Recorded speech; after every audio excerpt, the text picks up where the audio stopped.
respected Chairman of the Association, other office bearers, past presidents, and my dear friends. Good evening to everybody. Good evening, everybody. Good evening. You need to be charged up. After having discussed more than 200 amendments in the income tax, still we have got a long way to go. So, wish you all the best for good evening, and let's see what FM brings us on indirect tax front. On a macro basis, what Ketan Bhai had mentioned, that 18,000 crores, etc., I'll explain. In fact, I am the last person to explain that kind of a thing, that how will we garner 18,000 crores. But certainly, I can talk about certain macro aspects. That 2 years ago, that bailout package which was announced, maybe by way of reduction of duties by 2%, has again been brought back to the original 12%, which was prior to the recession which started all over the globe. So that 2% increase itself can bring a substantial sum of money. The other amendment, which is there, that all the services except few ones, to be precise, 51 services, except 51 services, most of other services are now taxable. So that itself can assure a large chunk of revenue. So that's how probably 18,000 crore sometimes, sometimes someone feels that it could be on the lower side. Okay, let's see the time what it has to bring, and let's go ahead with the today's flow. I do know that earlier session started late. We are already late and have to briefly cover most of the important things. In fact, I knew that lot of amendments needs to be covered within one and a half hour. So basically this presentation itself is designed in that manner so as to cover within 1.5 hour, rather within 1 hour 15 minutes. But if at all questions etc. are there, I would like to finish it off within 1.5 hour. And let's see if you can skip some of this thing also. So I have not gone by clause. I have taken up important things only. The flow is like this. First of all, apart from rate of tax, we will talk about the date of change in rate and importantly the definition of service, which has undergone a sea change. The definition of service, then we will talk about which are the services which are not covered, so that rest of the things are covered. So we will talk about important exemptions and negative list items, and then we will talk about abatements as well as certain service tax related amendments, and then at the last we will talk about Senate limit, and if time permits, we will talk about central excise or customs. So we may not able to touch upon central excise, but we will try to cover at least service tax and Senate rate portion. Sanjay, please. First of all, as you all are aware, that the rate of 10% of service tax has gone up to 12%. So effectively, 3% education cess brings us to 12.36% from 10.3%, and this rate will be effective from 1st of April. Consequently, also the amendments have been made to other services like Life Insurance Corporation. The first year premium would be charged at 3%, and the next year, subsequent year's premium would be charged at 1.5%. So it's true about the works contract. The rate has been increased from 4.4% to 4.8%, so effectively it brings us 4.9%, 4.944. Point of taxation, when will this new rate will be applicable?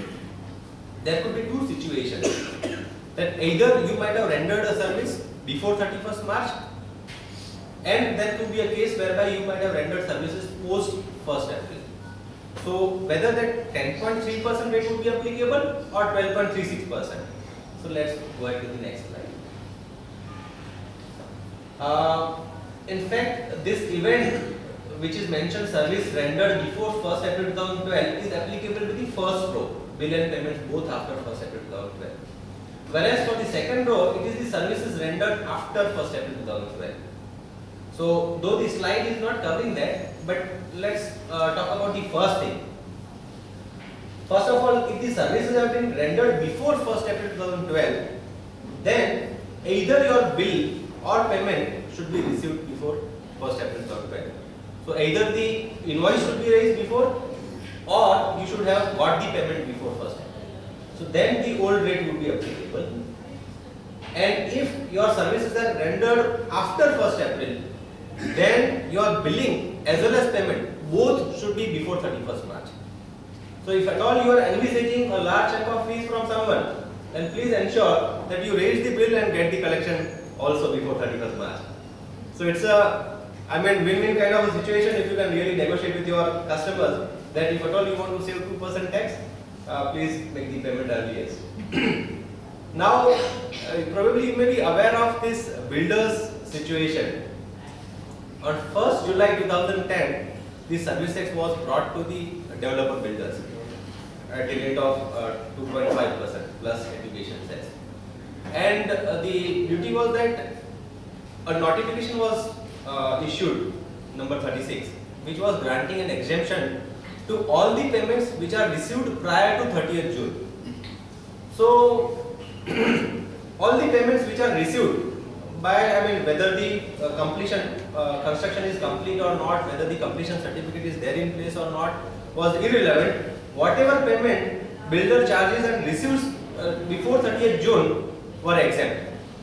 So even if the flats were sold or collections were received much later than 30th June, 15th July, 20th July, people were issuing receipts still on 30th June so as to claim that exemption. Now that loophole has been plugged now. So even if you receive somewhere on the 15th April and if you issue a receipt on the 31st March, then probably you will not get that exemption because now it has been linked to the credit in bank account.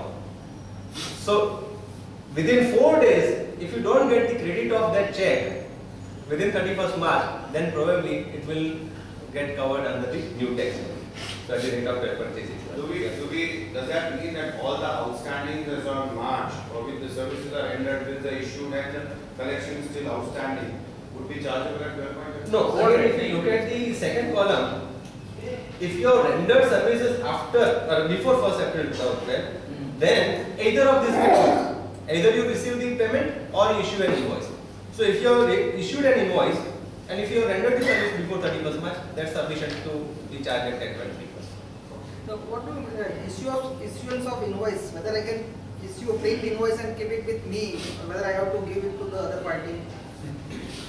Issue, of course, would mean from your end you should issue. Whether it has been delivered to the client or not may not be of much relevance, because whatever invoices you have really issued, probably you might be declaring in your service tax return that this is the quantum of invoices issued. That is fine. So Chetan is hinting at some suggestion or some planning, but that's possible. Even if you have raised, somebody may not have come to collect it. But yes, for saving 2% and that too also of the client, you will end up paying 30% income tax. Yeah, that is one more way to look at it. But that again, Umesh bhai, you have to bank it. You have to see which one is more important, whether the getting cash flow before 31st March or paying tax in advance. You had some. Yeah, please. Sorry. If I raise the payment 31st March, I have to deposit also on 31st March. Yes. Unless you are a service provider like CA, cost accountant, they have been exempted. But otherwise, yes, if you raise the invoice on 31st March, your liability will also arise on the same day. Next. Yeah, before we plan, these are the precautions to be taken. Date of completion need to be documented. Just because you say that I have completed my service, because the prerequisite is that your service should be rendered and completed before 31st March. So you need to document it well, that the services were completed before 31st March. Then issuance of invoice, again as mentioned, would be relevant. And then if at all your services are to be rendered after 31st March, then you ensure that the collection has to be come in your bank account before 4th April. If If they are coming after 4th April, then probably you may lose this, or you may have to pay higher. Next slide. With April means you have to bank it before 31st, it can be credited later on. Yeah.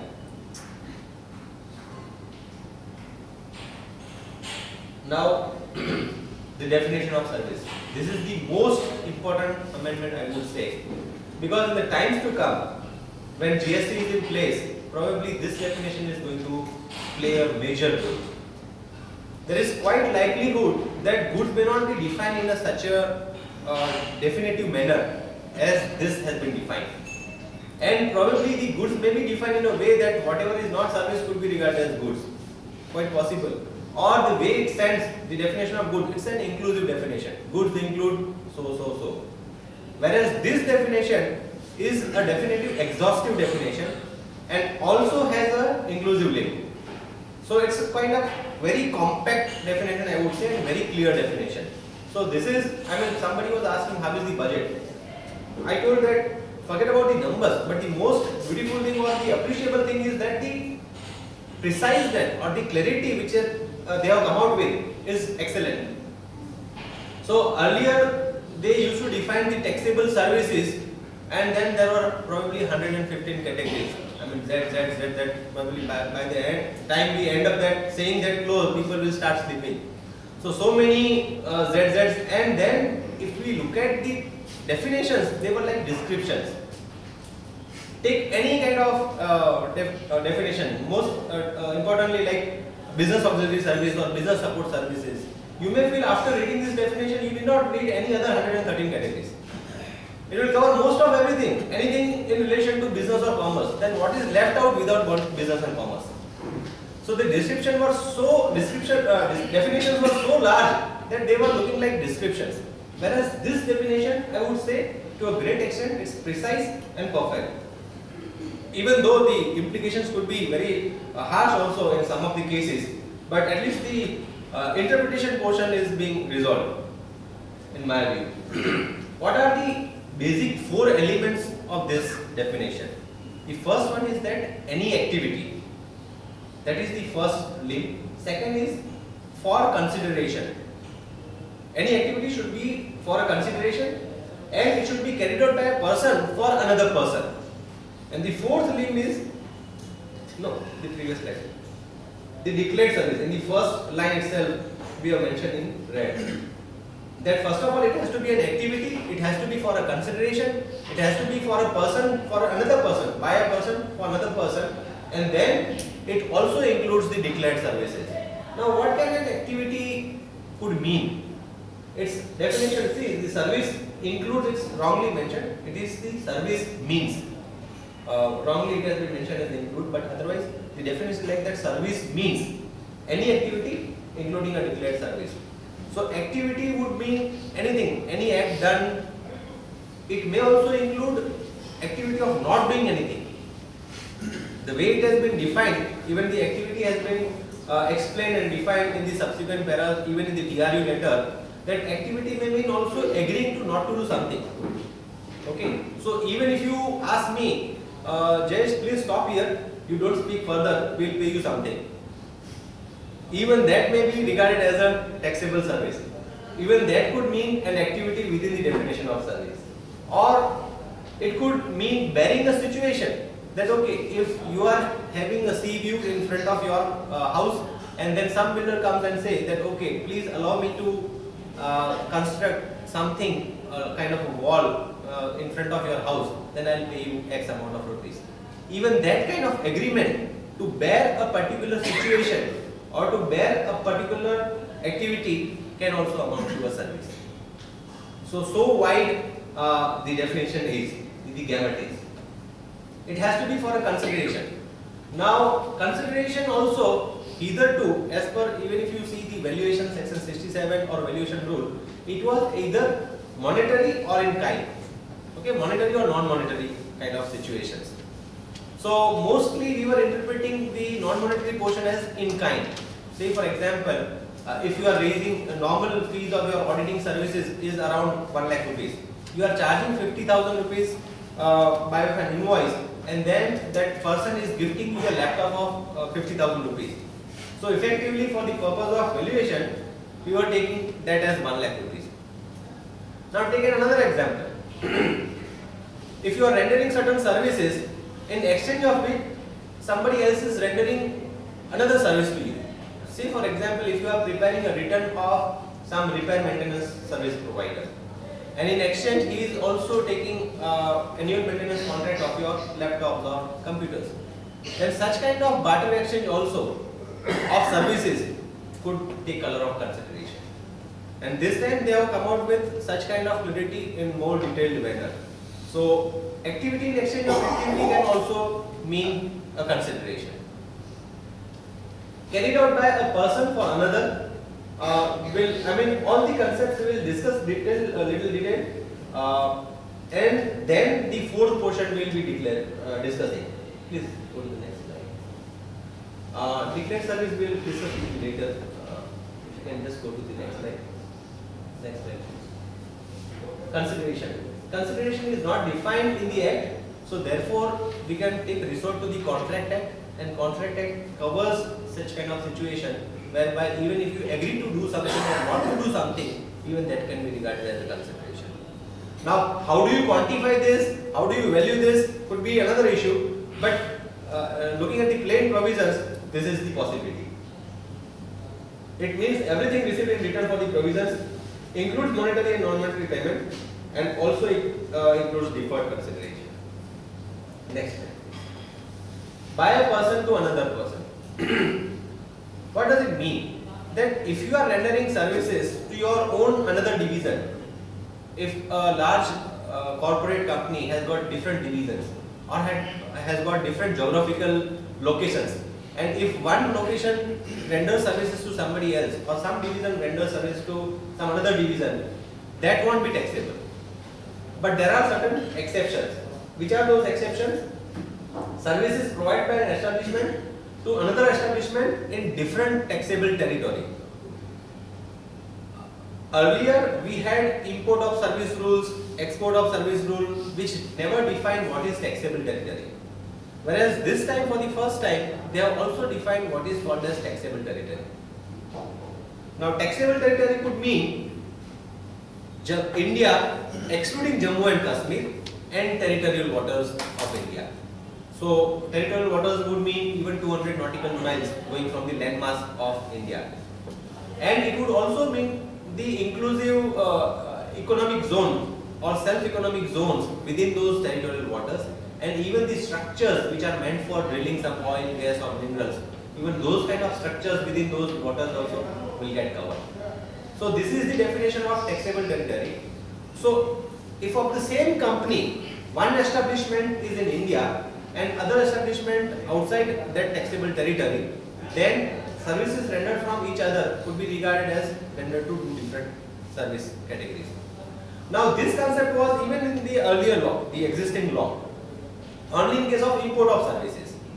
So if you are importing services from say an entity located in US and of the same company one establishment is in India, then whatever service has been rendered by US entity, US establishment to this branch would be regarded as import of services, considering both of them as separate legal entities. But for export, there was no such provision. So if you have got some, say for example Tata Consultancy Services, they have got based in India, they may also have some establishment in maybe different countries, UK or even in third world countries. And if this Indian entity renders services to its own entities abroad, that was not regarded as export. So the settlement credit issues were there, that how do you really utilize or make use of your settlement credit which has got accumulated on your input services. But with this kind of amendment, now even the Indian entity rendering services to the abroad establishment, rather not entity but establishment, would be regarded as two different persons and exports, subject to the provision of service rules. In case of unincorporated association, probably we all are aware that most of the housing societies are not covered, now covered, with the specific definition of club in place in the Finance Act 1984. So the earlier concept of Calcutta High Court in the case of Delhi club or any other mutuality concept has been totally removed in the service tax law. Now they were specifically provided, even 1 month ago there was a circular from the department that was talking about a joint venture. So take an example whereby builder, a landowner and civil works contractor come together and form a JV whereby they will be rendering services, they will be constructing a building and then they will be selling to the interested flat buyers. In such a case, one can understand that because of certain definitions of complex construction services, the flats which are being sold can also be regarded as service. That was considered as okay, acceptable. But even the individual member who are coming together and doing something activity, some kind of activity, is also considered to be a service to the AOP, which is quite a new concept which was never there in place, and the department in fact in their own circular sometime in 2010 had agreed that when people come together and form a JV with an intention to share profits, then they are called as principal to principal. It's a principal to principal kind of a contract and they are not coming together for rendering some services. So their activities won't be chargeable to service tax per se internally. But now with this amendment and even the circular which has come in February, now the things are that even members of unincorporated association would be regarded as separate persons and service tax would be applicable. Yes, right. Yeah, In please. case, suppose I am an option writer and I write option on receipt of premium, whether premium will be considered as a chargeable solution? You are an option writer. Because I am whether I am rendering service to myself or I am rendering to service to. Can you briefly explain in detail what kind of activity? It's a forex contract, forward contract. Okay, so such kind of things, as we will go through that negative list, the goods and actionable claims both have been kept outside the purview. Right. So whatever you do in relation to those goods and actionable claims, and as per the definition of goods, the securities are also forming part of goods. So like this kind of contracts are considered to be goods. But this is foreign exchange contract.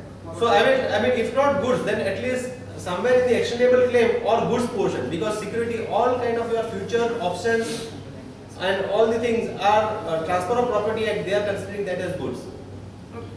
The securities which are governed by SEBI will only cover that. No, it's not so. It's transfer of property act defines in a way that even bonds, debentures, shares, any kind of future contracts, options, all these things are covered as goods. And if it is unsecured in nature, then it will take color of actionable claim. And once we go through that negative list, we will come to know that even the goods and actionable claims, whatever you are dealing with those kind of concepts, then they are out of the purview. What about a partner rendering services to the firm as a working partner? Yeah, that's what the interpretation was coming out because of this circular, that can it be regarded that a partner rendering services to partnership firm can also be regarded as a service.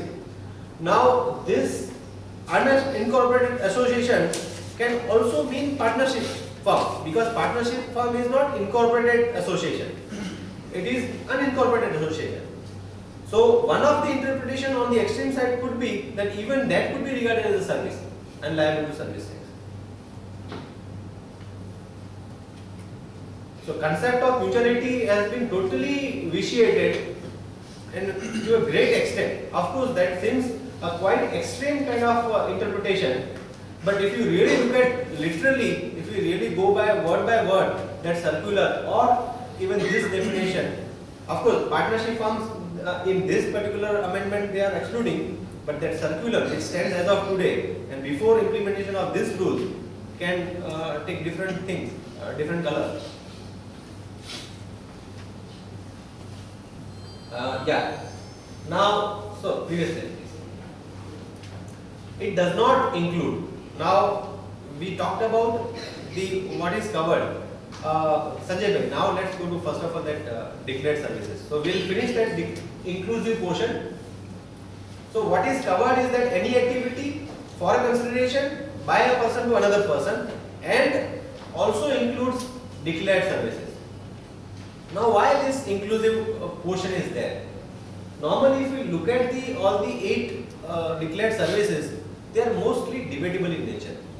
May it be renting, construction activity, transfer of IP rights, or could be software services, or even if you take in the later slide, it's about hire purchase or next slide please. Hire purchase or works contract, something of these services. All these services were either taxed under VAT. This kind of activities were rather already taxed under VAT, and lot of debate and litigation is going on all these services. So they are specifically declared, as Professor was mentioning, that GAR would take a different color, that one can say a male would be regarded as female by an assessing officer and female would be considered to be a male. So you have to accept that situation. All kind of dimming capabilities have been empowered to the assessing officer. The same kind of dimming fictions have been created here. The activities which cannot be considered as service have been considered as service, and they have been declared to be services. The previous slide. So first one is that renting. Only exception is the precincts of religious place meant for general or public conduct or religious ceremony or prayer would be exempt. Otherwise, renting activity would be declared as a service. Construction prior to obtaining completion certificate, even today, that is considered to be a service. Temporary transfer, permitting the use enjoyment of IPR. So if it is a permanent transfer, then it is subject matter of VAT. But if it is a temporary transfer, the service tax, FM is of the view, or the central government is of the view that it would be the right of the central government to levy service tax. Now software services. Now this throws some insights and needs some kind of consideration also. If we look at the first column, it says design, development, upgradation, enhancement, implementation, etc. is covered within the software. If we look at the subsequent 2 columns, commercial exploitation, which is as of now the information technology software service has been defined, and it covers all these concepts which are defined in these 2 columns, last 2 columns: commercial exploitation, study analysis, right to use software, distribute and sell. So such sort of concepts are not now covered within this definition. They have not been covered. Now the question of interpretation or a possible interpretation comes like this: that firstly, you are defining service in an exhaustive manner. You are saying service means so and so and so. Then by one exclusive thing, you are adding few more services, that even these 8 services would be considered deemed to be services. Then whatever has been left out within that dimming portion, can it be again fetched back and then said to be a service? The possible interpretation will be no, that if it is not covered within even the dimming fiction, you cannot deem further and even try to include in the general provision, which is before that inclusive portion.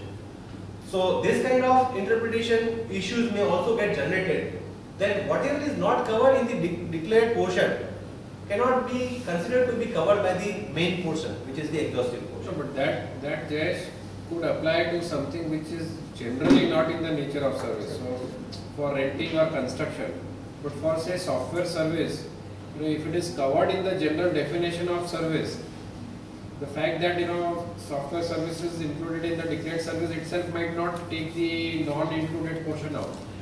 Correct. The question here is that software service itself is in doubt. It is also considered to be goods. If we look at the Tata Consultancy judgment of the Supreme Court, it says that software is goods. Now, by way of a declaration, if you are adding and declaring that as a service, then probably something connected to software. Of course, I mean, then you may say that pure analysis of a software would be a normal service and it won't be regarded as a something related to software. But one possible interpretation is this, could be that if it's not getting covered by the declared service, then probably you cannot again bring it back to the normal route. A possible kind of interpretation. Next slide. Of course, debatable and arguable. Agreeing to refrain from an act, as I mentioned, that can also mean to be a service. Okay. So any kind of either or tolerate an act or to do an act.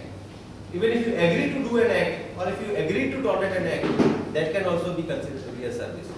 So earlier, the services were defined like this: services provided or to be provided. Now they say that to be provided would be considered to be, and provided also means to be provided. Additionally, even if you agree to provide something, that is also considered to be a service. So that is also forming part of this taxable portion.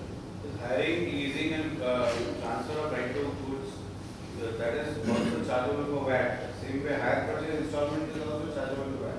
Right. That would be also chargeable for services. Yeah. Associated leasing companies, a recent judgment of Supreme Court, they were on this aspect, supply of tangible goods, and leasing companies were basically covered by, they were debating this levy, that when we have paid the VAT on the entire sum, how can you introduce a levy something and you can ask us to pay on saying that this is a service, not a VAT. And the debate was so long that it went up to, of course, when the matter goes up to the Supreme Court, they were debating on the constitution, constitutional powers, state powers, etc.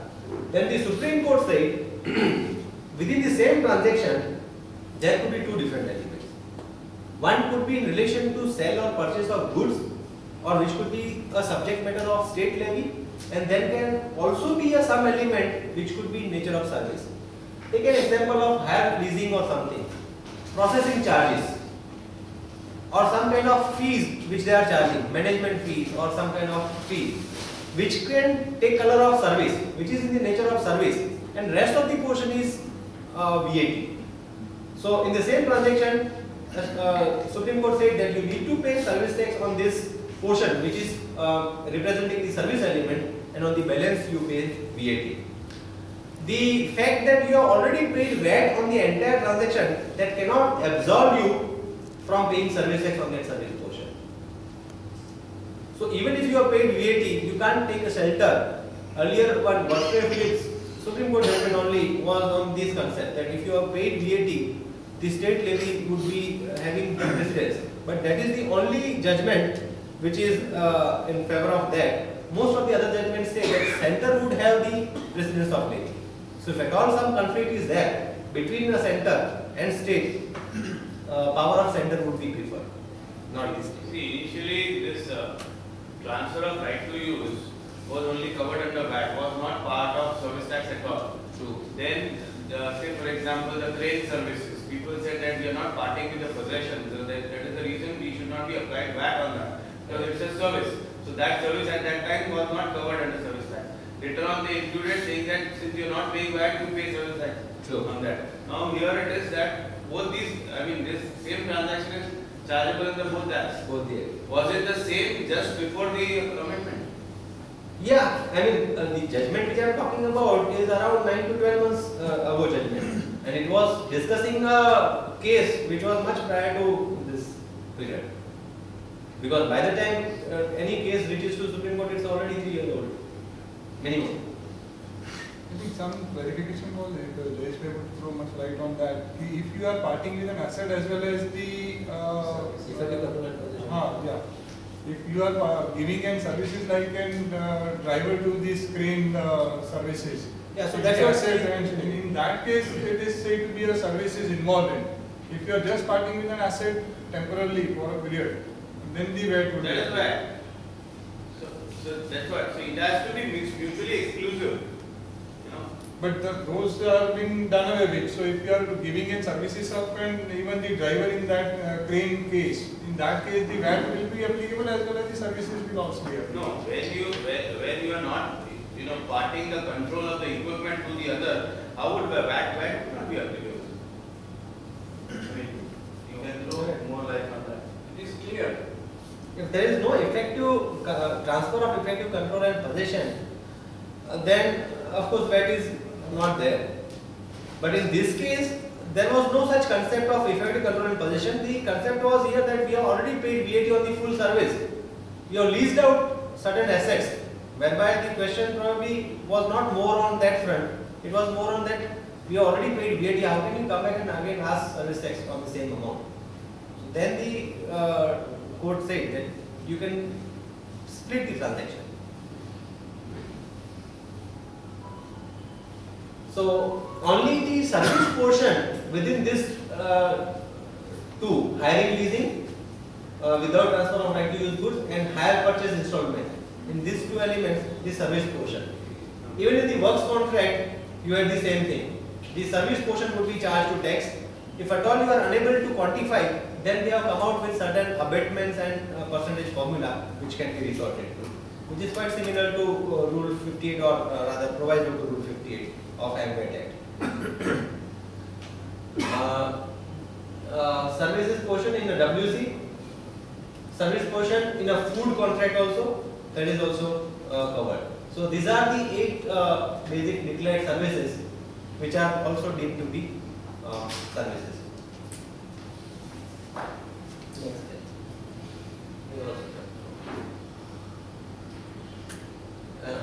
And does not include. Now this is about the exclusive, or rather what it does not include. The activity that constitutes merely transfer of title in goods or involved property, either by a sale, gift, or any other matter, or any other matter. Transaction which is merely in money or exchangeable claim, again won't get covered. Services by an employee to an employer in the course in relation to his employment will also not fit into this definition.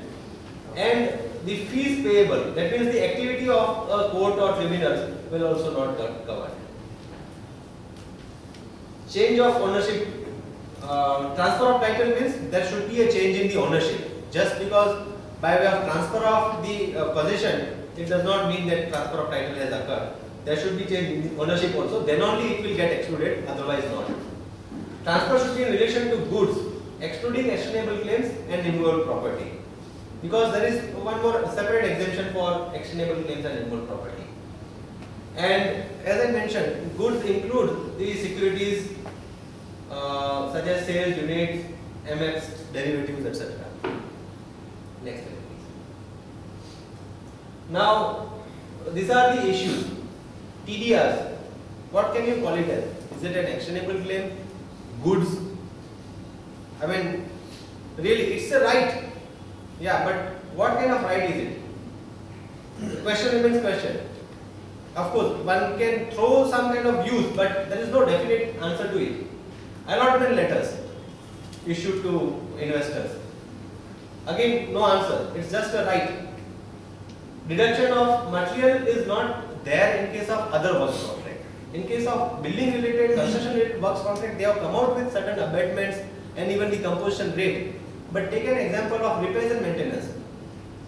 There is no specific exemption. All these 12 by 2003 etc. which were granting deduction to the extent of goods which are getting supplied during the course of rendition of services have been removed. They are no more after 1st April. So with this amendment or exemptions, they have not taken care of this kind of activities where there may be involvement of goods or some kind of materials. On the contrary, in the TRU circular they are mentioning that if the dominant intention is that of service, then even the goods portion within that service would be taxable under service tax law. So there won't be any kind of separate deduction. So whatever goods you are consuming in the course of rendition of services will be regarded as service taxable transaction. So effectively, if the MPG Act does not get amended, then you will end up paying at the both the places. There you will be paying on the material component under different provisos or rules or different schemes, And once again, here, considering the dominant intention theory, you will be paying service tax on the full value. On allotment letter, why would it not be a construction service? Because it will be under construction building. No, the question here is transfer of allotment letter. So when the allotment is cancelled, at that time, if any consideration is paid, I book If it is with the builder, then yeah, one may say that even if I am getting doing the investment, still I am getting the services from him. But if I am transferring that allotment letter from me to somebody else who is not the builder, maybe with the consent of builder, that okay, I booked a flat at by paying 1 lakh and then I am selling it at 3 lakh. Right. But TDR, it's just a right. Nothing underlying thing is there. But TDR is basically issued by a local authority, so it can be treated as a security. Difficult, very difficult to get fitted into definition of security. Seems quite difficult. Next slide, yeah. If I book a flat, say for 50 lakhs, I pay 10 lakh rupees, and I get the allotment cancelled. So then you will get the money back, and then again he will also adjust his service tax liability accordingly. That cancellation will not be a service. Yes, that won't be regarded as a service. So questions are becoming difficult and more. So we would skip questions and we will concentrate on slides. Next slide, please. Last part, it excludes the duties performed by any person who holds any post in parliament, etc. And we know for what matter they will exclude it. Because some of the people may feel that they are not rendering any service at all. Chairperson, member, director, etc. of a central government or state government or local body event, that is also not covered. Next slide, please. It is said to be that 115 categories or definitions will no more exist because they are making that section 65-105 to be non-operational from a particular date. But effectively, if you look at this, again the registration form, it again asks for the 65-105 clause, particular clause, which service are you rendering if you go for registration. Or if you consider this exemption list also, earlier you were supposed to go through the list which category covers your taxable service. Now you have to go through that list once again, that 51 services, negative list as well as exemption 12 by 12, that which whether services rendered by you are getting fitted into this or not. If it is covered by any of this exemption or negative list, again you are out, otherwise you will have to do that study. So probably that study, 51 definitions also have that sub clauses. So effectively again it goes to 100. So you have to have that kind of exercise, it remains. Acceptability of services. Service should be provided or agreed to be provided. This is the charging section, which was earlier 66, now it has been renumbered as 66B. Provided or agreed to be provided by a person to another person in the taxable territory and should not be in the negative list and should not be exempted by a notification. So except those 51 exceptions, if it is within the taxable territory, then it is taxable. So there is no requirement of export of service rules because of this definition itself. That if it is rendered outside the taxable territory, then it is said to be already exempt. Next slide. How to verify the flow? I mean, whether you are taxable or not. This is the flow which briefly explains that you would first of all ascertain whether it is for another person or not. Is it for a consideration or not? Is there any transfer of transaction money or not? And then, is it agreed in the taxable territory or not? To be provided in the taxable territory. And lastly, it should not fit into the negative list or exemption list. Then only it will be taxable, otherwise non-taxable. Next slide, please. Now, this is the important thing, negative list. Services provided by the central government are exempt unless they are in relation to business and related to speed post, insurance, which normal tax service providers are also taxable, like courier agencies, etc. They are taxable. So similar kind of competing services, if the government is providing, then it will remain taxable, otherwise not. But in such cases, in case of basically support services, it will be the service recipient who would be made liable. So under reverse charge. So effectively, government still remains out of the net. Next slide, please. Services rendered by RBI or foreign diplomatic missions or any services in relation to agriculture. Even that may include renting of certain machinery in relation to agriculture would also be exempt. Next slide, please.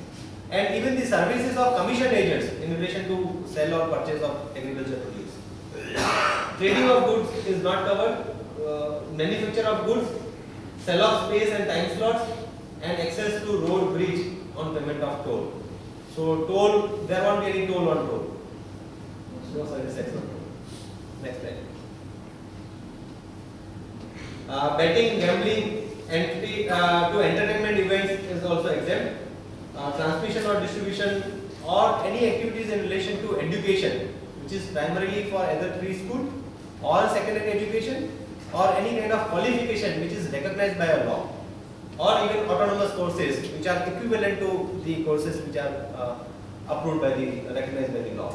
So all these kind of educational activities are exempt, not covered. Next slide. Renting of residential houses is not covered, but at the same time the guest houses etc. which are less than for a particular period are covered, and if they are more than 1,000 rupees they are covered, but pure residential houses not covered. Financial services in the nature of deposits or loans, ODs etc. is also exempt. Transportation of passengers in the stage carriage etc. would also remain out of the net. The only anomaly which or the dichotomy is this: if you travel by a AC or a first class in railway, that is taxable. But if you travel in the monorail or tram rail, whether it is first class or AC, that will remain exempt. Transportation of goods, except GTA, all transportation of goods by the government would remain exempt. And aircraft till customs frontiers in India and inland waterways will remain exempt. Last one. The last item, funeral, burial, etc. Next. So at least your soul can rest peacefully. Yeah. And important exemptions. There are around 34 exemptions. Probably if I read all of them, you will start yawning and start clapping probably also. So we won't cover all the items, but we will cover few of them, like healthcare services. The interesting part is that even sanatoriums are also covered, provided if they provide diagnosis, treatment or care. Now care could mean anything, okay? So diagnosis, treatment or care in relation to these 5 items, either illness, injury, deformity, pregnancy or abnormality. If it is some kind of care or treatment is given in respect of these 5 items, then it is not covered. But the most important phrase is the last one. By any recognized system, under any recognized system of medicine. So it has to be any recognized system of medicine. If you say meditation or a yoga, of course it can treat a lot of abnormalities, at least mental. But at the same time, can you call it as some recognized system of medicine? The question, the answer probably could be no. That it could be a system of treatment or recovery, but it cannot be regarded as system of medicine. So probably only allopathy, homeopathy or Ayurvedic medicines may get covered. So about animals, veterinary clinic is exempt. Charitable activities, there is an absolute exemption for public health, religion, education and environment, except these 4. If anything is of general utility, then up to the value of 25 lakhs it is exempt. Beyond that it becomes taxable. Individual advocates giving services to business entities, taxable, but under the reverse charge, the recipients, the business entities will be taxable. Next slide. Yeah, previous. Services of union, previous one. Sorry. Next. Technical testing, then coaching or training in the art, culture, again yoga could be a question. players, referees, etc. in recognized bodies, sponsorship of specified events like tournaments, national tournaments, etc. And then education related exemptions are there. Next slide, please. Next. Pardon? Ramdev Baba could be under. Yeah, could be. Probably one has to see, because it provides training which is not in relation to either culture, dance or music. Erection, commission and installation in relation to roads or public, other of public utility provided to government and ports, railways, etc. And then copyright relating to films, services provided by journalists and the